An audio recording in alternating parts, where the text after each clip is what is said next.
And one of the tools that's really great is something called Prompt Builder. What Prompt Builder allows you to do is take some automated steps, put them together in what's called a prompt, send information to the LLM in a secure way, get back results, and then use that information right in the screen to generate a response. And that I love so far. So that's just one of many features that we're going to talk about. And so what I've done here is I've created a few templates. One of the things that we always have to do when we're working inside an SOP is we might want to create a long name based on a short name field. So if you go back to the SOP, you can see that we have a quick short name description.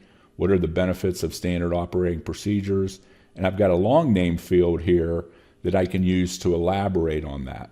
That's a great thing because you want to quickly see what it's about. The short name field gives you a quick view of that. The long name field can elaborate on that more, give you more context. You can use your wealth of information to elaborate on that as much as you want, make it as big as you want, make it as meaningful as you want. And over time, those long name fields become really important to help people who are using this application to understand better.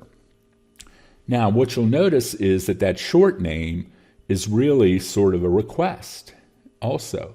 It's a piece of information about this SOP, and we would like to request more information about what the benefits of standard operating procedures are. So again, we created this prompt, generate a long name based on short name field, and if I go into that template, what this allows you to do is just with some natural language, very easily, once you get to the mechanics of this, it's something that's really good.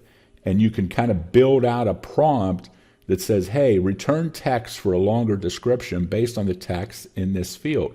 And you can see that's in blue. It kind of points to the object inside of Salesforce. So it has the right context inside the app, and that works on a case-by-case basis. So it doesn't matter if you're in SOP 1, field number 12, or SOP 42, field number 13. You're relating that to something specific in the system.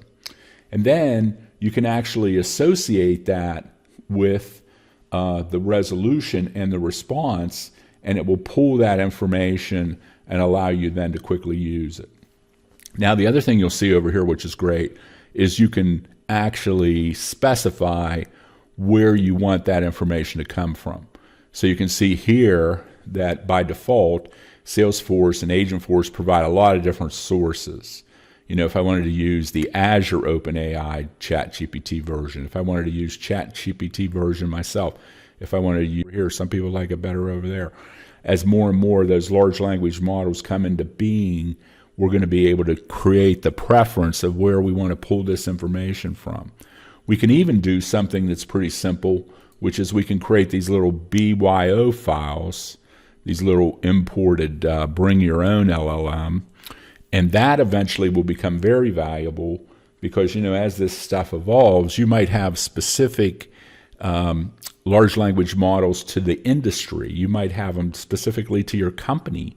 You could create your own LLM just for your company information. And so having this flexible capability built right into the menu, and as Salesforce and Agentforce sends that information to the LLM and requests it on your behalf, they're not providing a lot of details. They're actually masking certain fields, personal information, all that kind of stuff. They're doing all the work for you. Also, they've kind of created this great reasoning model inside of the core of Agentforce that allows it to actually create some context too. So it allows it to marry up with some of the information that's in your Salesforce system, not at the LLM level, but at the Salesforce level. Again, it's all protected, and then it can kind of give you more context around that information, which you can send to the prompt to the LLM to get the results back. So prompt builders are great. They're easy to create. Most users can do it. You can use natural language. With a few moments of training, you can do that. And then once you've activated that, it becomes available to you in all the menus and all the places over there where it's meaningful.